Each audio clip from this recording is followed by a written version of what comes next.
Howdy, howdy. So glad you're here today, and welcome to all our campuses. What a great morning we've had already. And, there's some folks here. We're counting it down pretty fast to our opening of our Benson campus. 2 weeks from today will be, like this Sunday and next Sunday is the last Sunday. Our Benson launch team will be on our campuses here. And you'll see some people today with Benson, StoneBridge Benson shirts. I want you to give them a hug. Thank them so very, very much for their willingness to go and to serve there. And I'm so proud of them, and I'm looking forward to getting that thing launched. So next weekend is our commissioning weekend for our launch team. If you're on part of the launch team, we need you here, and we want you to know how much we love you and appreciate what you're doing, all right? Kicking off a new message series today called If You Could Be Anybody in the Bible, Who Would You Be? And you can't pick Jesus, right? You can't pick the obvious. Like I want to be Abraham, or I want to be Moses, or I want to be Mary. Right? It's like you can't pick Peter or Paul or Mary. So any of that stuff. So sometimes it's hard. Like who would I pick? And I would totally love to have the faith, the Apostle Paul, the courage of Peter, the tenacity of Stephen. All of those people would be great, right? But I'm not I can't really relate to that. I'm really not that. Even though they're my heroes, I'm probably not going to be like them in that kind of world and that kind of thing as well. Just like when I was a kid, I wanted to be Ernie Banks.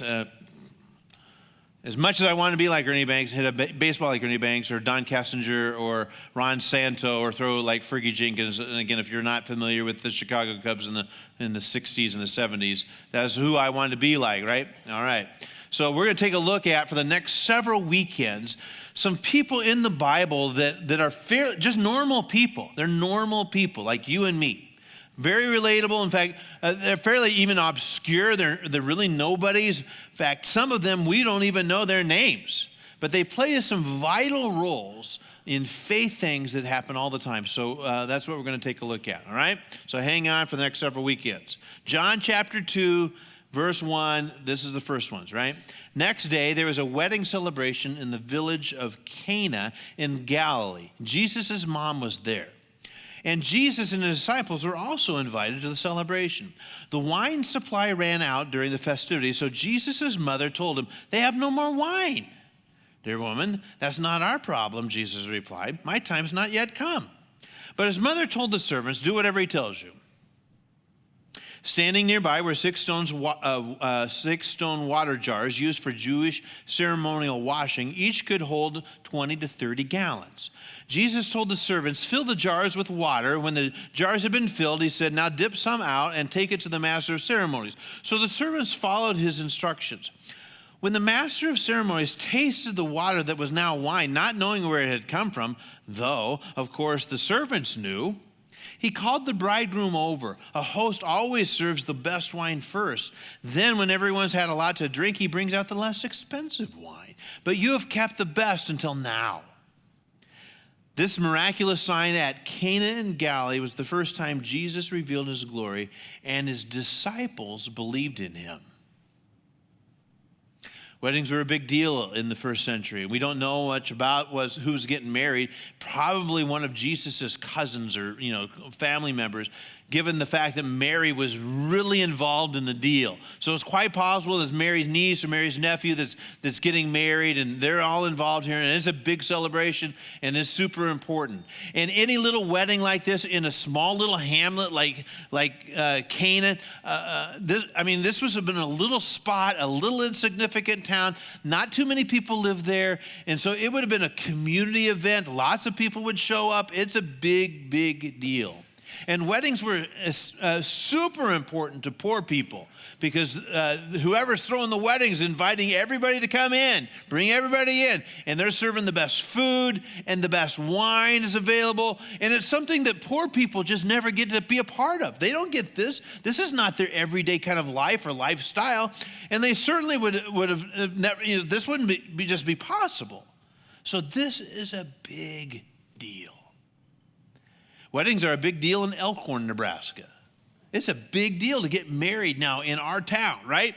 The average cost, and you can Google it and check this out, but the average cost for a wedding in Elkhorn is $34,000. That does not include the honeymoon. $34,000.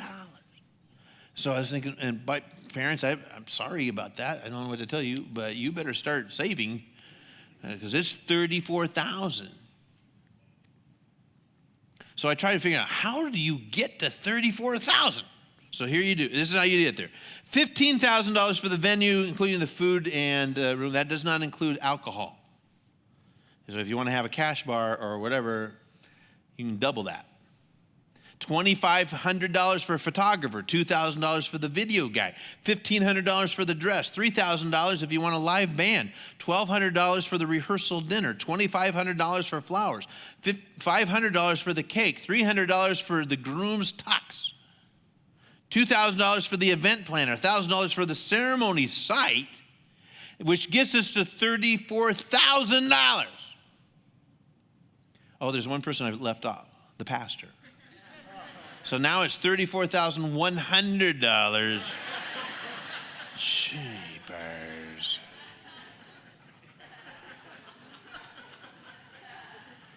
So we're changing things here at StoneBridge. So if God gets 10%, I'm getting 10%. Like you spend 34 grand, I'm getting $3,000. You know, like that's crazy. We're forming a union. We're getting things done here. $34,000. So you can do without that dumb video guy? You can't get married without me. Yeah, well, no checks either.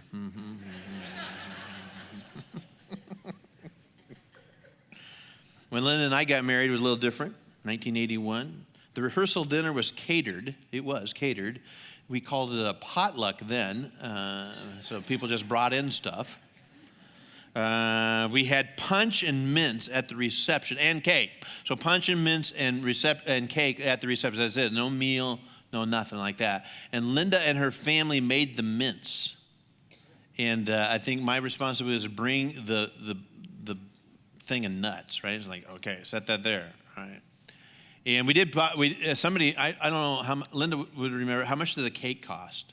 Do you remember? You know, so it was, we don't know, but it wasn't huge. But probably the most expensive thing was the photographer, and I'm not sure, but again, my dad was saying, hey, you need to spend money on a photographer because when you're done, that's the only thing you will have left, right? At the end of the day. So we do have a photo album somewhere. And we spent money on it, right? But things were certainly different in the first century as well.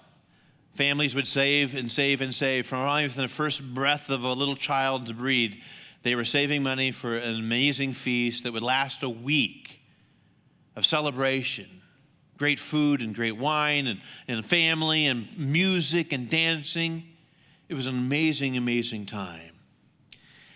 After a couple of days, things get a little embarrassing for this young couple. The wine has run out. Maybe more people showed up, right, than supposed to. Again, it tells us the disciples showed up. Maybe they weren't supposed to come. Maybe Jesus is like, oh, I'm bringing 12 guys. What? Well, all right. But they run out of wine. Think about this. Would you invite Jesus to your wedding? Would you want him to come? I don't know. I mean, you think about it, it's like, he seems a little, I don't know. I mean, we're going to play Cotton Eye Joe. I just can't imagine him doing that. I just can't imagine him. I kind of imagine him in the corner going, See that Cotton Eye Joe thing? Okay.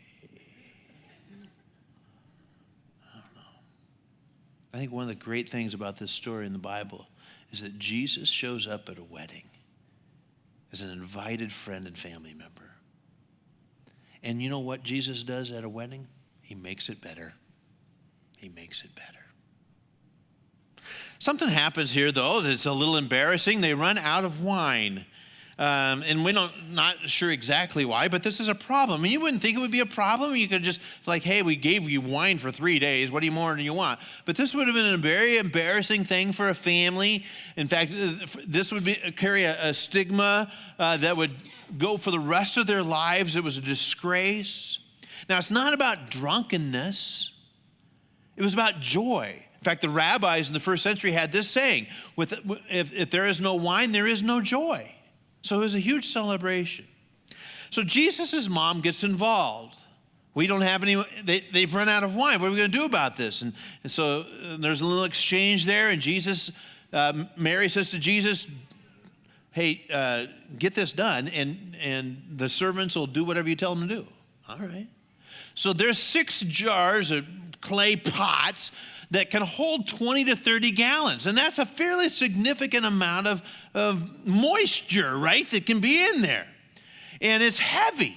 And they're clay. And so the servants are going to have to hook these things down to the well. They're not hooking up a hose and a spigot at the house and turning it on. They're having to go down to the well, probably quite a ways outside, to be able to fill this stuff out. And they take a gallon sheepskin thing and they throw it down there and they reel it back up. And over. So it's at least 120 times they're having to do that. So they've had to carry the big jar down to the well.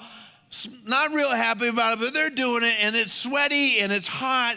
And now they have to carry it and dump and carry and dump and carry and dump. And they get one, and the guys are, okay, here's the next one. And they put the next one there and carry and boom and boom and boom. All of a sudden, I mean, they're just sweating and it's hot. And now they got to get them back to the party.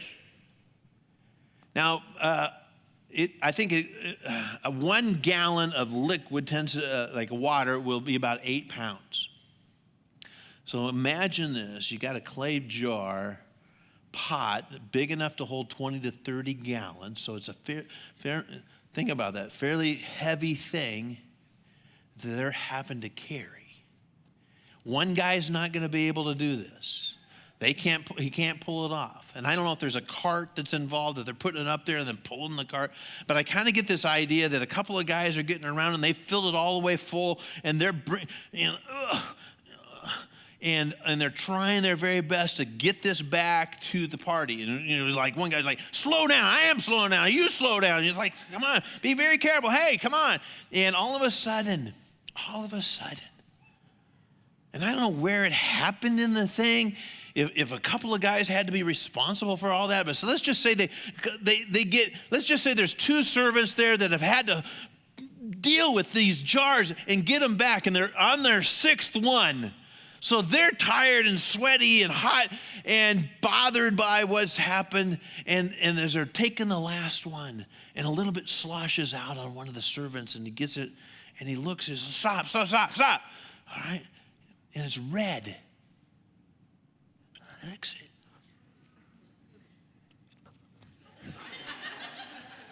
It's wine. He's like, what? It's wine. Give me some. Splashes a little bit. It's wine.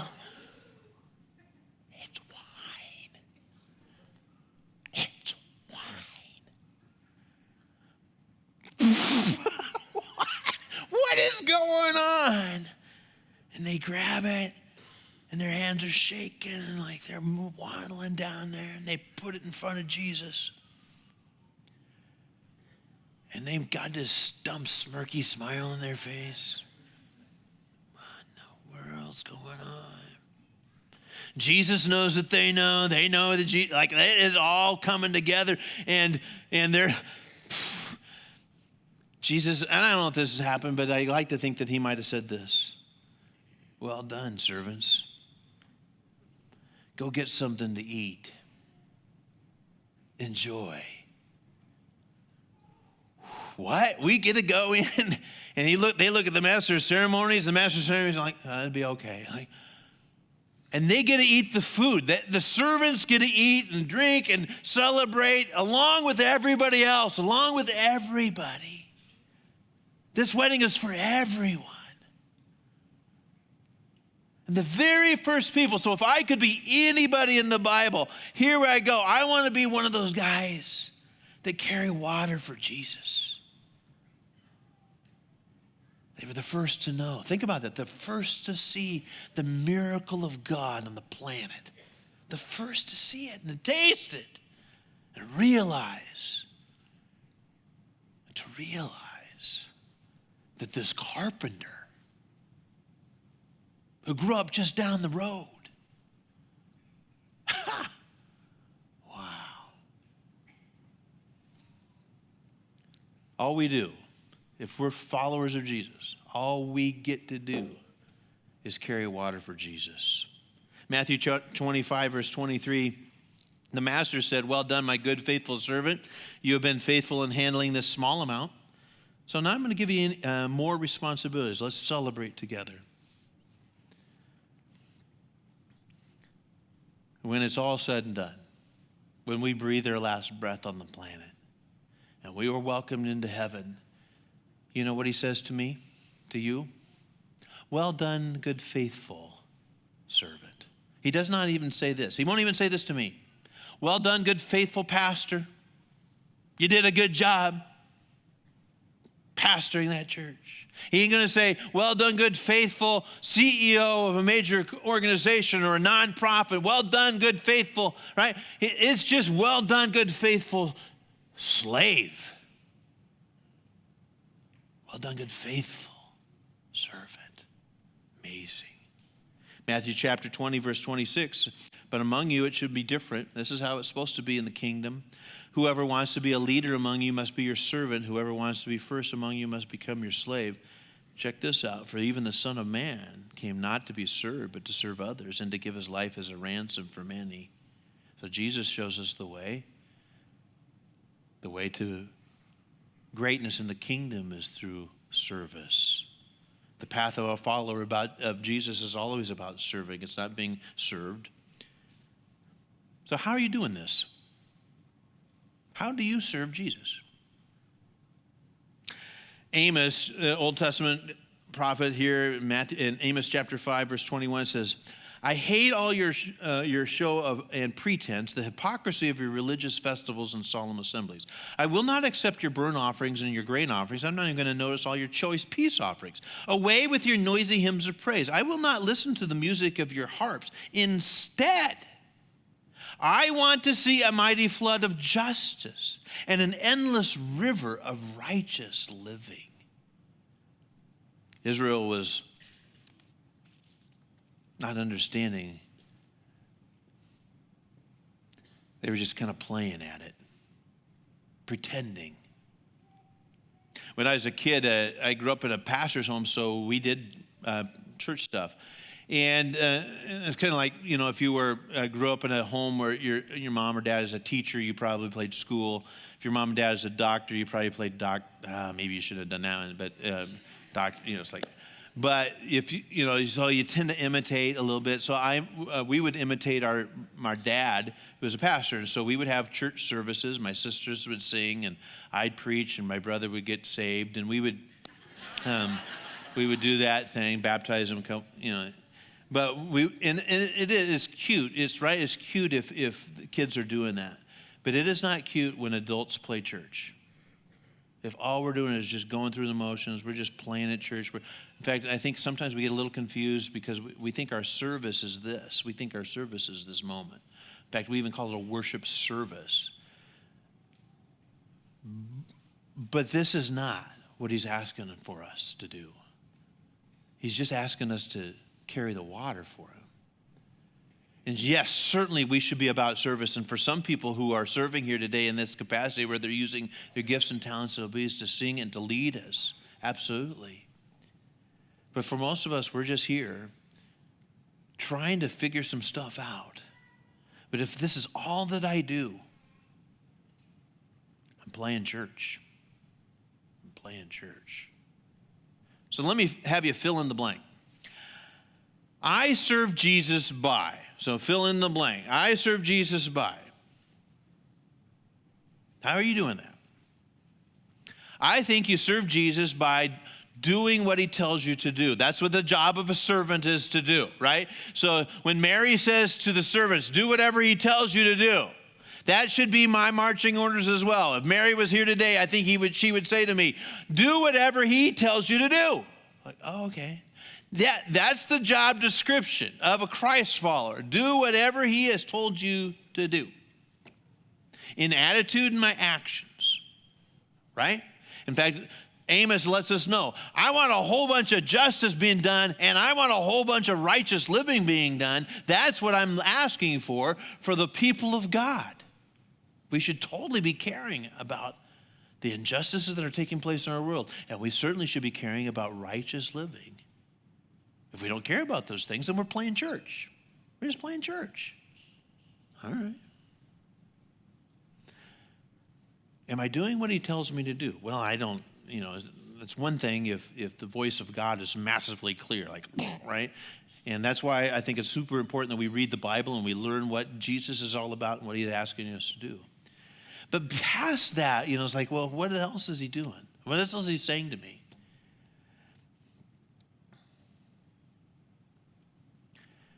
So when somebody says to you, hey, would you like to work with middle school or high school kids? I would ask you to consider this. That just probably is the voice of God. What do you mean? It's like if a pastor or a person who's involved in ministry says to you, hey, I think you'd be great at this. I think you need to deal with that seriously, because what the servant will say is, yes, I will totally. Well, in fact, I don't think what a servant would say is, I'm kind of busy. My life is filled with stuff. I need some me time. I don't know what to tell you, but I wish I could, but I can't because I'm so. See, like those servants that day didn't say, Jesus, we just clocked out. The next group of guys are coming in, but we're done. We're off the clock.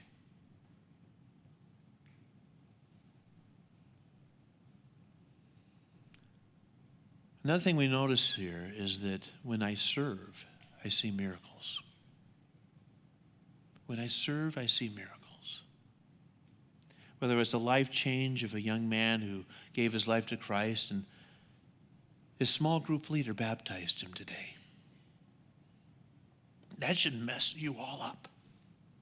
That should mess all of you up. Because that should be what we're all about. How can I get involved in somebody's life to let them know that Jesus loves them in some way?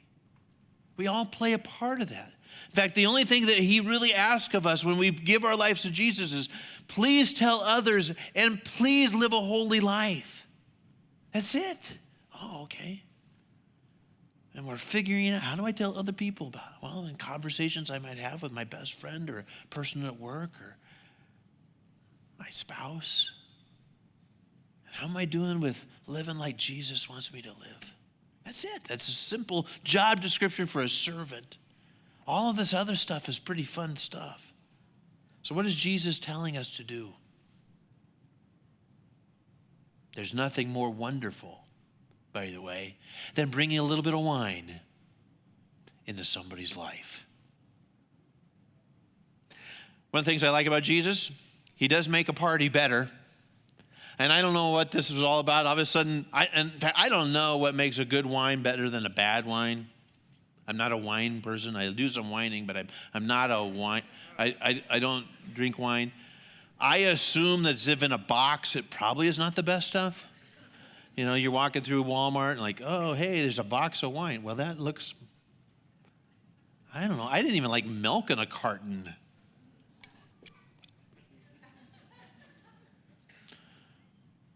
So here Jesus provides the best stuff, the best things. Everybody was surprised by that. Everybody was. The master of ceremonies is surprised by it. Probably Mary is surprised. But the only person in there that wasn't surprised was Jesus. Why would Jesus bring bad wine? Why would he bring bad wine to a wedding? He would bring the best of the best. Of course he would. He makes it better.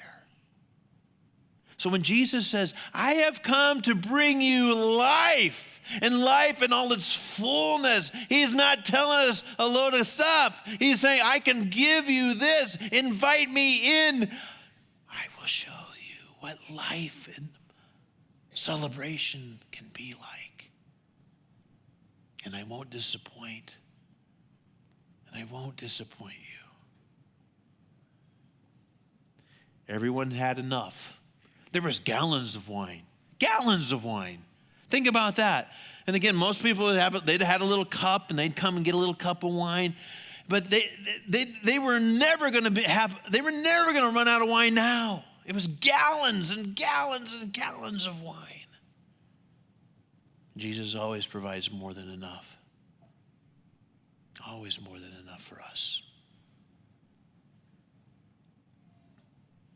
Everyone had enough. Everybody was laughing. Everybody was celebrating. And everyone was believing.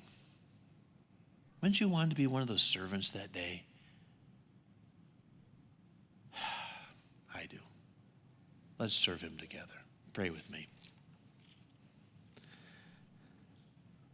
What that must have been like. Oh my. No wonder you said, taste and see that I am good. Ha! You sure are.